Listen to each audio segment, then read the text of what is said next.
First of all, just generally speaking, you heard some of the news conference. What's your reaction to his allegations? Look, I think this is an outrageous political stunt. Mr. Gemma made baseless allegations a week ago and said he would produce evidence today that I engaged in some wrongdoing. He did not produce a single shred of evidence because it doesn't exist, because it didn't happen. And I think it was a very bizarre press conference. I think it was outrageous that he engaged in that sort of behavior. And look, this is a serious election with serious consequences. Rhode Islanders are suffering from the worst economy since the Great Depression, second highest unemployment rate in the country, you know, a state that was really hard hit by this housing crisis, a real national conversation about how we protect and strengthen Medicare and Social Security, how we get this economy back on track. There are big issues in this campaign. Fortunately, I think Rhode Islanders know the difference between fact and fiction, and that was fiction. He alleged U.S. Attorney's Office, state police are looking into this. Tell us now, has anyone from your campaign or your congressional office been contacted by law enforcement? No. And if they were? What do you mean if they were? If they were, would your campaign, would you cooperate with the investigation? Look, if there is any allegation or if there is any conduct which, or any individual was engaged in voter fraud, of course that should be prosecuted and the person should be prosecuted to the full extent of the law, of course. That's not what the press conference is about. Mr. Gemma made an allegation a week ago that I engaged in voter fraud and promised today that he would produce evidence of that. He had a press conference today and he did not produce a single bit of evidence to support that claim. It was baseless and false when he made it, and it's really irresponsible. This is an important election with important choices. Rhode Islanders deserve to hear about how we're going to get our economy back on track, how we're going to do the things that we need to do to get Rhode Island back on track. And it was a very bizarre set of allegations. It was a very strange press conference. You know, he might not have said today that I have evidence of Congressman Cicilline handing out cash. What he essentially said was, this happened under your watch with your staffers. Have you ever heard of allegations like that? Has this ever been raised to you in the past? Never.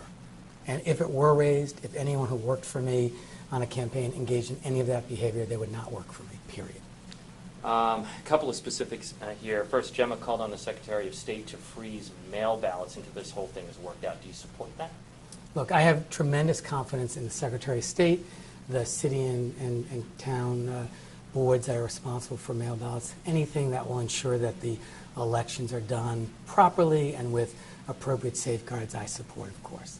So you would I don't know that freezing what freezing the mail ballots means, but I think we have to, of course, ensure that anyone who's voting by mail ballot, that process, the integrity of that process is Well, I guess protected. you could hold the mail ballots in theory until after the election, and if the election was so tight.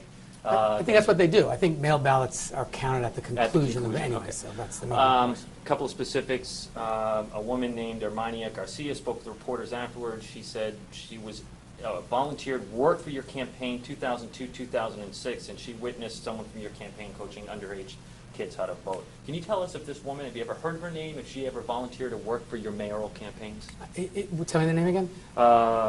Hermania Garcia. I don't know Hermania Garcia. I mean, again, if someone engaged in behavior such as that, and if those allegations are in fact true, they should be appropriately prosecuted. Have you ever had a man by the name of Erasimo Ramirez on your staff? No. No, you don't know, and no, he never has. On my staff? No. For going back to your mayoral campaign, not your congressional? No. Okay. Look, these aren't the first time. It seems like every couple of years you hear about allegations of voter fraud, and there was some written about it a couple of years ago. Have you ever learned of anything untoward as far as voter allegations? No. Okay. Do you believe we have a voter ID law now around? That's because African Americans like Anastasia Williams have said, I'm reading here, she said in 06 her vote was stolen by an illegal alien. In 2010, she said a Hispanic man voted twice at her polling place.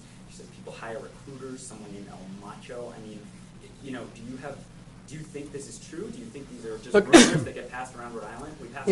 I don't have any way to judge the validity of the allegations of voter fraud that were made today. And fortunately, there are departments that have the responsibility of reviewing claims like that and conducting appropriate investigations.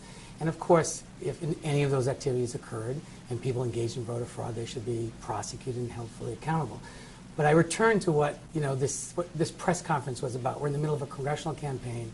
Mr. Gemma made a claim a week ago that I engaged in voter fraud and promised today to produce evidence. He had a press conference today. He did not produce a shred of evidence. I think his own attorney acknowledged there was no evidence to suggest that I was involved in any voter fraud.